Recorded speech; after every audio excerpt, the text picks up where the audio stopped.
ಪ್ರಯಾಣಿಕರೆಂದು ಬ್ರಿಟಿಷರ ಎದುರು ವೀರಾವೇಶದಿಂದ ಹೋರಾಡುತ್ತಾರೆ. ಲಕ್ಷ್ಮೀಬಾಯಿ ಬಾಲ್ಯದಿಂದಲೇ ಹತ್ಯೆವರೆಗೆ ಕುದುರೆ ಸವಾರಿ ಮತ್ತು ಧೀರತೆಯನ್ನು ಪರಿಣಿತೆಯಾಗಿ ಸಾಧಿಸಿದ್ದರು.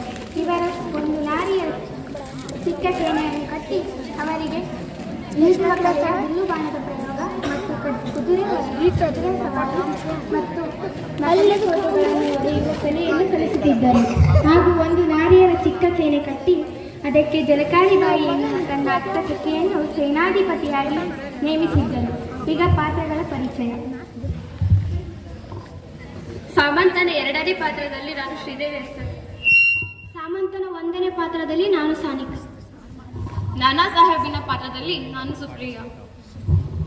ಝಾನ್ಸಿ ರಾಣಿ ಲಕ್ಷ್ಮೀಬಾಯಿಯ ಪಾತ್ರದಲ್ಲಿ ನಾನು ಶ್ರೇಯಾ ಹಾಗೂ ಇವರು ನನ್ನ ಮಗ ದಾಮೋದರ ರಾವ್. ಜಲ್ಕಾರಿಬಾಯಿ ಅವರ ಪಾತ್ರದಲ್ಲಿ ನಾನು ಮಾನಸ. ದೂತನ ಪಾತ್ರದಲ್ಲಿ ನಾನು ತನುಶ್ರೀ. ಜನರಲ್ ರೋಜ್ನ ಪಾತ್ರದಲ್ಲಿ ನಾನು ಸಾಕ್ಷಿ. ಬ್ರಿಟಿಷ್ ಸೈನಿಕರ ಪಾತ್ರದಲ್ಲಿ ನಾನು ಸುಹಾನ. ನಾನು ಶ್ರೇಯಾ.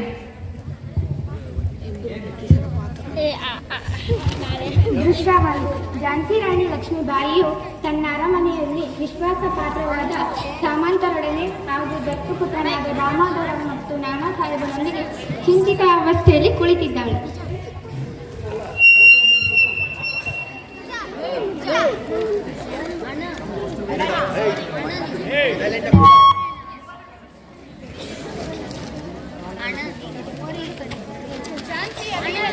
ಬ್ರಿಟಿಷರ ಸೈನ್ಯವು ಎಲ್ಲ ಕಡೆಯಿಂದಲೂ ನಮ್ಮ ಸಂಸ್ಥಾನವನ್ನು ಸುತ್ತುವರಿದಿದೆ.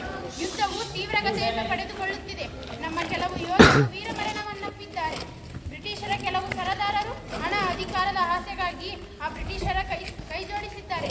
ಇಂತಹ ಸಂದರ್ಭದಲ್ಲಿ ನಮ್ಮ ಎದುರಿಗಿರುವುದೊಂದೇ ಮಾರ್ಗ, ಬ್ರಿಟಿಷರೊಡನೆ ಹೋರಾಟಕ್ಕಿರುವುದು. ಝಾನ್ಸಿಗಾಗಿ, ನಮ್ಮ ಸಂಸ್ಥಾನಕ್ಕಾಗಿ ನಮ್ಮ ಪ್ರಾಣವನ್ನು ಬಲಿಕೊಡುವ ಸಮಯ ಬಂದಿದೆ. ಎಲ್ಲರೂ ಬನ್ನಿ, ಕೆಚ್ಚೆದೆಯಿಂದ ಹೋರಾಡೋಣ. ಜೈ ದುರ್ಗಾ ಮಾತಾ.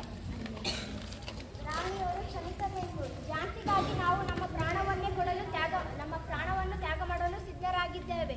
ದಾಮೋದರ್ ರಾವ್ನ ಸುರಕ್ಷತೆಗಾಗಿ ನಾವು ವ್ಯವಸ್ಥೆಯನ್ನು ಮಾಡುತ್ತೇವೆ. ಆದರೆ ತಿಳಿದು ಬ್ರಿಟಿಷರ ಸೈನ್ಯದೆದುರಿಗೆ ಹೋಗಿ ಪ್ರಾಣ ಕೊಡುವುದರಲ್ಲಿ ಯಾವುದೇ ಅರ್ಥವಿಲ್ಲ.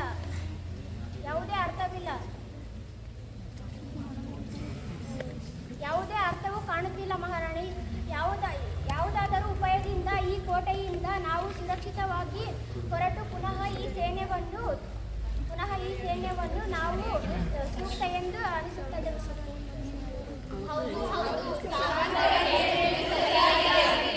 ಸಾಮಂತರೇ, ನಾನು ನಿಮ್ಮ ಮಾತುಗಳನ್ನು ಒಪ್ಪಿಕೊಳ್ಳುತ್ತೇನೆ.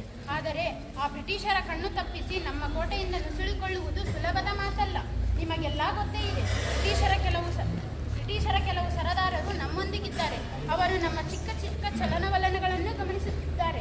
ಇಂತಹ ಸ್ಥಿತಿಯಲ್ಲಿಯೂ ನಾವು ಇಲಿಗಳಂತೆ ಬಿಲಗಳಲ್ಲಿ ಅವಿತುಕೊಳ್ಳುವ ಬದಲು ಹುಲಿಯಂತೆ ಆರ್ಭಟಿಸಿ ಬ್ರಿಟಿಷರ ಮೇಲೆ ಆಕ್ರಮಣ ಮಾಡುವುದೇ ಒಳ್ಳೆಯದು. ನಿಮ್ಮಂತಹ ವೀರ ಮಹಿಳೆಯರಿಗೆ ನಾವು ಕೇವಲ ಪ್ರಾಣತ್ಯಾಗ ಮಾಡಲು ಬ್ರಿಟಿಷರ ಮುಂದೆ ಹೋಗಲು ಬಿಡಲಾರೆವು. ನಾನಂದು ಸಾಮಂತರ ಮಾತುಗಳನ್ನು ಒಪ್ಪಿಕೊಳ್ಳುತ್ತೇನೆ. ಹೌದು ಮಹಾರಾಣಿ, ಯುಕ್ತಿ ಕೆಲಸ ಸಾಧಿಸೋಣ. ಮಹಾರಾಣಿ, ನಿಮ್ಮ ನಿರ್ಣಯ ಸರಿಯಾದದೇನೋ ಆಗಿದೆ. ಆದರೆ ರಣನೀತಿಯ ದೃಷ್ಟಿಯಿಂದ ಉಚಿತವೆನಿಸುತ್ತಿಲ್ಲ ಮಹಾರಾಣಿ. ಹೌದು ಮಹಾರಾಣಿ, ಶಕ್ತಿಗಿಂತ ಯುಕ್ತಿ ಮೇಲು. ಬೇರೆ ಏನಾದರೂ ಮಾರ್ಗಸೂಚಿಸಿದ ಮಹಾರಾಣಿ? ಹೌದು ಸಾಮಂತರೇ. ಮಹಾರಾಣಿ, ಈ ಸಂದರ್ಭದಲ್ಲಿ ನಿಮ್ಮ ಪರಾಜಯ ಕೇವಲ ಲಕ್ಷ್ಮೀಬಾಯಿಯ ಪರಾಜಯವಾಗಲಾರದು, ಅದು ಝಾನ್ಸಿಯ ಸೋಲೆನಿಸಿಕೊಳ್ಳುತ್ತದೆ. ಒಂದು ವೇಳೆ ಝಾನ್ಸಿ ಸಂಸ್ಥಾನವು ಇಷ್ಟು ಸುಲಭವಾಗಿ ಸೋಲನ್ನು ಒಪ್ಪಿಕೊಂಡರೆ ಈ ಭಾರತದಲ್ಲಿ ಸಂಚಲನಗೊಂಡಿರುವ ಸ್ವಾಧೀನದ ಸಂಗ್ರಾಮವು ತಿಳಿಸಿದಂತೆಯೇ ಸರಿ. ಎಲ್ಲರ ಗಮನ ನಿಮ್ಮ ಮೇಲಿದೆ ಮಹಾರಾಣಿ. ಸುದ್ದಿ ನಿರ್ಧಾರಗಳನ್ನು ತೆಗೆದುಕೊಳ್ಳುವಿರೆಂದು ನಾನು ನಂಬಿದ್ದೇನೆ. ಮಹಾರಾಣಿಯವರಿಗೆ ಜಯವಾಗಲಿ. ಹೇಳುತ್ತಿಲ್ಲ, ಏನು ಸಮಾಚಾರವನ್ನು ಹೊತ್ತು ತಂದರು? ಮಹಾರಾಣಿ, ಸಮಾಚಾರ ಶುಭವಾದುದಾಗಿಲ್ಲ. ಕೋಟೆಯವರ ಹಣ ಬ್ರಿಟಿಷರ ಸೇವೆಯಿಂದ ಸುತ್ತುವರಿಯಲ್ಪಟ್ಟಿದೆ. ಯಾವಾಗಲಾದರೂ ಸರಿ, ನೀನಿನ್ನು ಎಲ್ಲ ಘಟನೆಗಳತ್ತ ಸೂಕ್ಷ್ಮ ಗಮನ ಹರಿಸಿ. ಮಹಾರಾಣಿ, ಕೆಲವು ಗೂಢಚಾರರ ಪ್ರಕಾರ ಬ್ರಿಟಿಷರು ಜೀವಂತವಾಗಿ ತೆಗೆದು ಬಂದೆ. ಆಯಿತು, ನೀನಿನ್ನೂ ಹೊರಡು. ಎಲ್ಲ ಸಮಯಕ್ಕೆ ಎಲ್ಲ ವಿಚಾರಗಳನ್ನು ತಂದು ತಲುಪಿಸು. ಅಪ್ಪಣೆ ಮಹಾರಾಣಿ.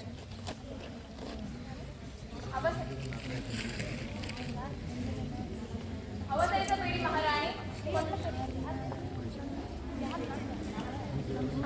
ಸಾಹೇಬ್, ನಾನು ಯಾವ ಸಂದರ್ಭದಲ್ಲಿಯೂ ಆ ಬ್ರಿಟಿಷರಿಗೆ ಶರಣಾಗಲಾರೆ.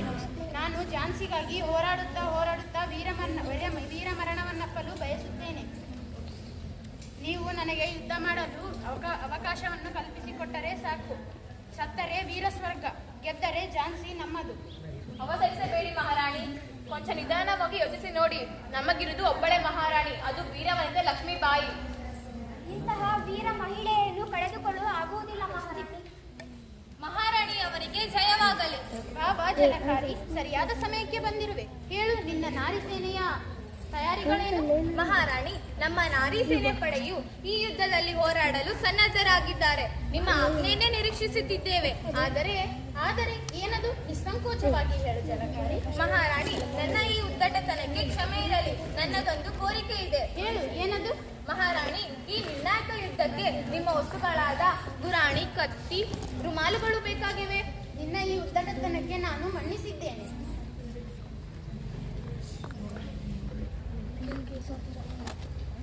ತೆಗೆದುಕೋ ಈ ನನ್ನ ಶಸ್ತ್ರವಸ್ತ್ರಗಳನ್ನು.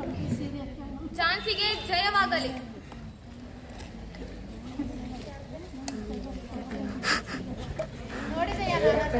ನೋಡಿದರ ಸಾಮಂತರೆ, ಇದು ಯೋಚಿಸುತ್ತಾ ಕುಳಿತುಕೊಳ್ಳುವ ಸಮಯವಲ್ಲ. ನಾವಿನ್ನು ಬ್ರಿಟಿಷರ ಮೇಲೆ ಯುದ್ಧ ಮಾಡುವುದೇ ಒಳ್ಳೆಯದು. ದುರ್ಗಾಮಾತೆ ಎಲ್ಲರನ್ನೂ ರಕ್ಷಿಸುತ್ತಾಳೆ ಎಂಬುವ ನಂಬಿಕೆ ನನಗಿದೆ.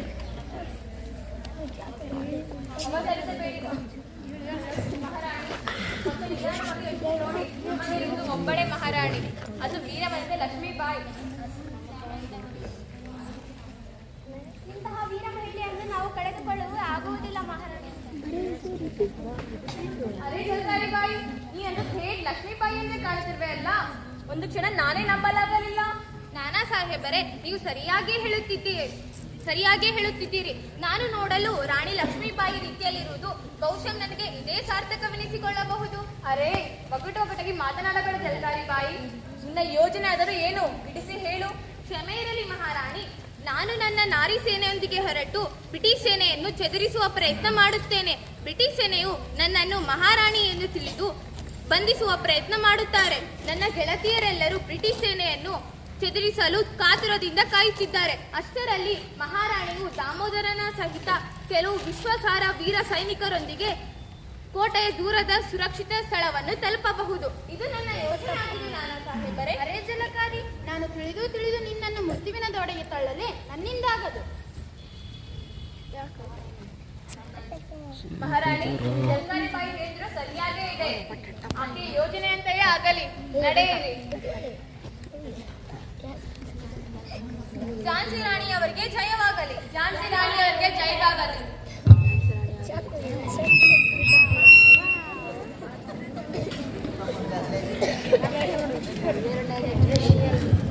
ದೃಶ್ಯ 2. ರಾಣಿ ಲಕ್ಷ್ಮೀಬಾಯಿಯ ವೇಷದಲ್ಲಿ ಜಲಕಾರಿಬಾಯಿಯು ಬ್ರಿಟಿಷರ ಜೊತೆ ಯುದ್ಧಭೂಮಿಯಲ್ಲಿ ವೀರವೇಷದಿಂದ ಹೋರಾಡುತ್ತಿದ್ದಾಳೆ.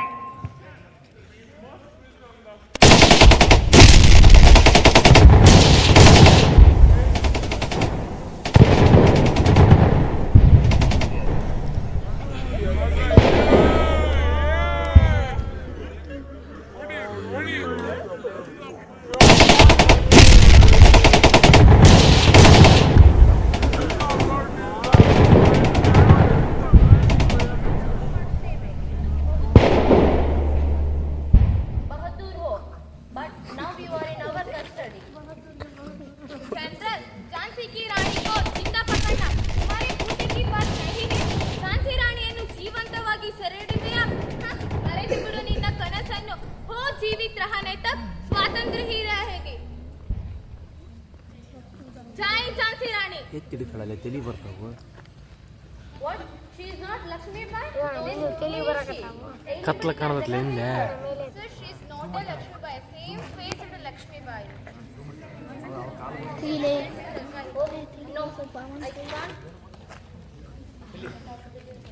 I can't believe that. Incredible. ಹಾಗಾದರೆ ಲಕ್ಷ್ಮೀಬಾಯಿಯಲ್ಲಿ ಇವಳೇ ಅಷ್ಟು ಹೋರಾಡುವಾಗ ಅವಳು ಎಷ್ಟು ಹೋರಾಡಬಹುದು?